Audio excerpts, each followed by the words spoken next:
Avant de plonger dans cette histoire incroyable, pensez à vous abonner à la chaîne et à activer la cloche. Ici, chaque récit a quelque chose à dire, et vous ne voudrez pas en manquer un seul.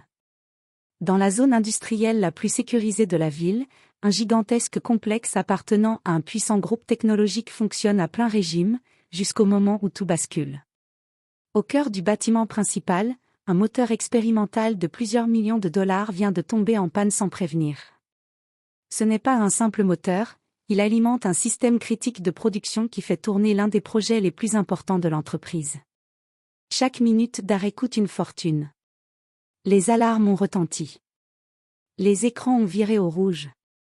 Les ingénieurs ont été appelés en urgence, même ceux en congé. On démonte, on analyse, on teste, mais rien ne fonctionne.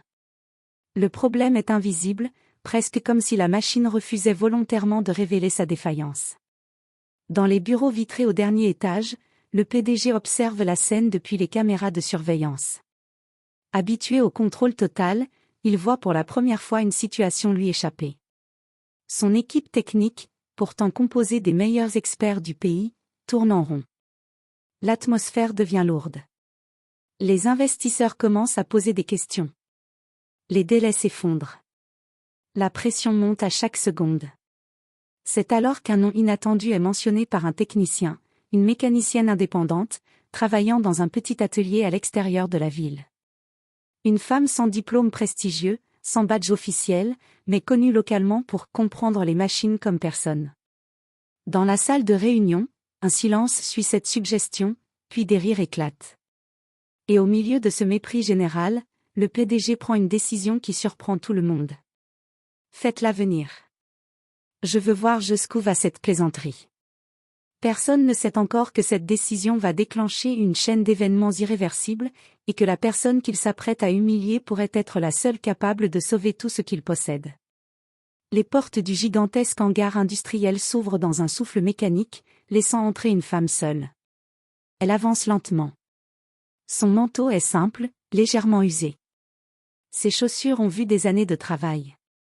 Rien dans son apparence ne correspond à cet endroit rempli de luxe industriel, de verre, d'acier et de technologie avancée. Autour d'elle, les ingénieurs cessent progressivement de parler. Certains la regardent avec curiosité. D'autres avec un sourire déjà moqueur. Au centre du hangar, le moteur défaillant repose comme une bête blessée. Immense, complexe, entouré de câbles et de panneaux ouverts. Des techniciens l'ont déjà inspecté pendant des heures sans succès. Et elle, sans dire un mot, s'en approche. Dans la salle de contrôle vitrée au-dessus du hangar, le PDG observe la scène. Costume parfait. Regard froid. Attitude habituée au pouvoir. Quand il voit la femme, il laisse échapper un rire bref. C'est ça, la solution miracle qu'on m'a proposée ? Un ingénieur hésite, puis répond prudemment. Elle est très réputée dans son quartier, elle comprend les machines complexes mieux que n'importe qui. Le PDG se tourne lentement vers lui. Son quartier, répète-t-il avec ironie. Il secoue la tête, amusé. Dans le hangar, la femme s'arrête devant le moteur. Elle ne semble pas intimidée. Elle ne demande rien. Elle observe simplement.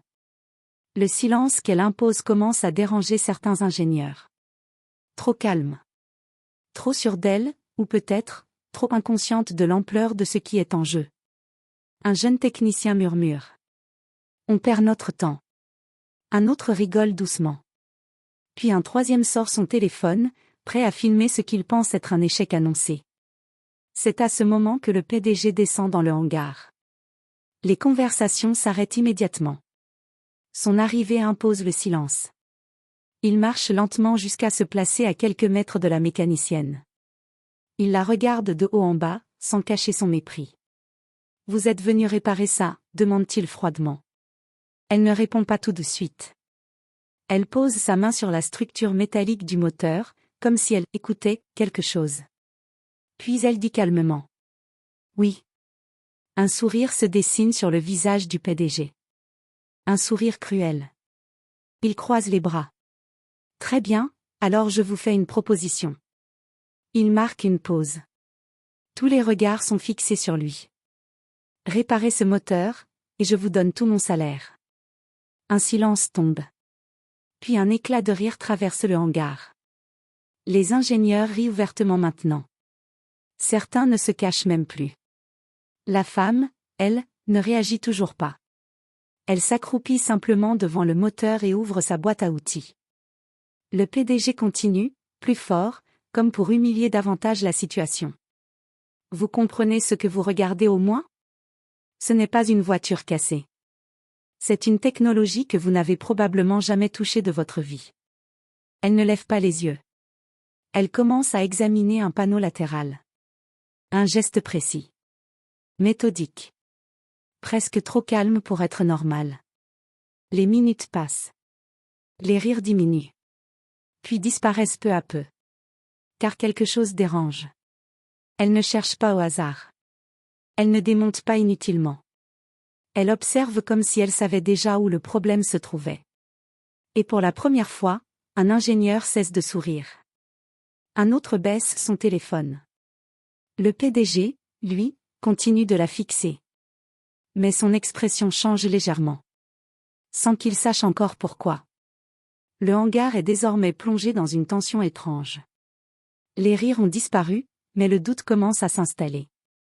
La mécanicienne est toujours accroupie devant le moteur géant. Elle a retiré un premier panneau de protection, révélant un enchevêtrement de circuits sophistiqués, de capteurs thermiques et de conduits de régulation.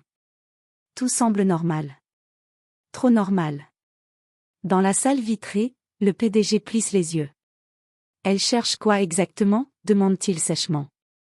Un ingénieur répond, hésitant. On a déjà tout vérifié. 2 fois. Donc il n'y a rien à trouver, tranche le PDG. Mais il continue de regarder. Sans comprendre pourquoi, il ne détourne plus les yeux. Au sol, la mécanicienne sort un petit outil de diagnostic manuel. Pas un appareil high-tech comme ceux des ingénieurs. Un outil ancien, presque simple. Elle le branche sur un port secondaire du moteur. Un technicien ricane doucement. Ce port-là ne sert quasiment jamais. Il n'a même pas terminé sa phrase qu'elle lève légèrement la tête. Justement. Un mot. Sec. Calme. Et le silence retombe. L'appareil s'active. Les données commencent à défiler. Mais quelque chose ne correspond pas. Elle fronce légèrement les sourcils. Puis elle recule d'un pas. Pour la première fois, son expression change. Pas de panique. Mais une forme de confirmation. Comme si elle venait de valider une intuition. Dans la salle de contrôle, le PDG remarque ce changement. « Qu'est-ce qu'il y a ?» demande-t-il immédiatement à ses ingénieurs. Personne ne répond. Ils observent les mêmes données sur leurs écrans, mais ne comprennent pas ce qu'elles voient.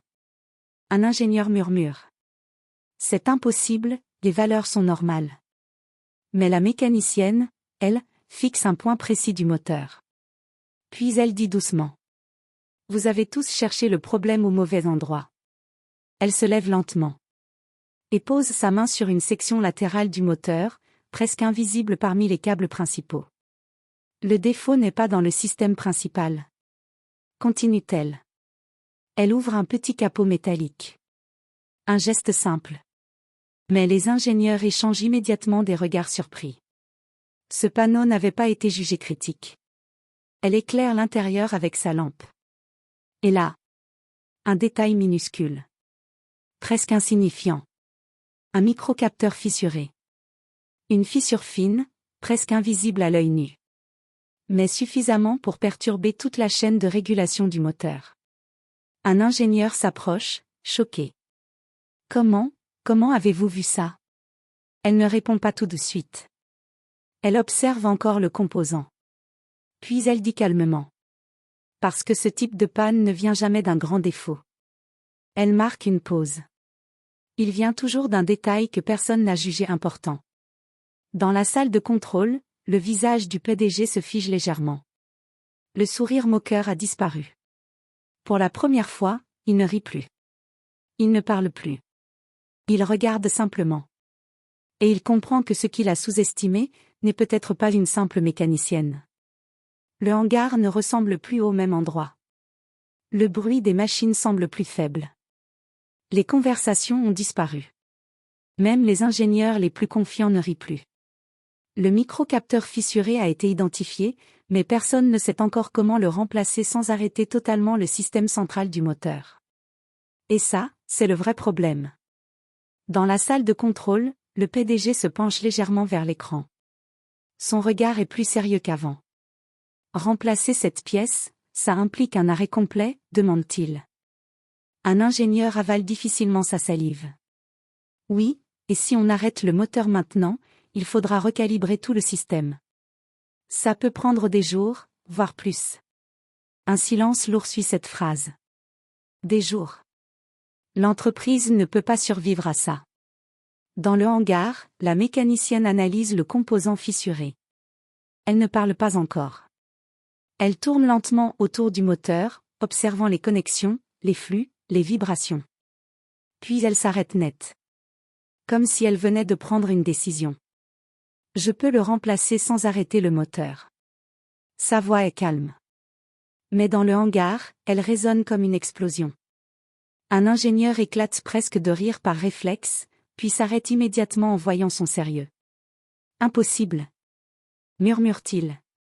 Un autre ajoute. Même les constructeurs disent que c'est impossible sans arrêt total. Mais elle ne réagit pas. Elle prépare ses outils. Dans la salle de contrôle, le PDG se redresse. Qu'est-ce qu'elle vient de dire? Personne ne répond immédiatement. Puis un ingénieur ose. Elle dit qu'elle peut réparer le moteur en fonctionnement. Le PDG laisse échapper un rire court. Mais cette fois, il est moins sûr. Dans le hangar, la mécanicienne demande. Couper uniquement la ligne secondaire de stabilisation. Pas le système principal. Un technicien hésite. Si on fait ça, le moteur peut devenir instable. Elle le regarde pour la première fois directement. Ou il peut se stabiliser lui-même. Silence. Puis lentement, les techniciens exécutent ces instructions. Les écrans commencent à fluctuer. Le moteur vibre légèrement. Un bruit grave remplit le hangar. Tout le monde se fige. Ça monte en instabilité, crie un ingénieur. Mais elle reste parfaitement calme. Elle introduit un micro-outil dans la structure interne. Ses mains sont rapides. Précises. Aucune hésitation. Dans la salle de contrôle, le PDG serre les poings.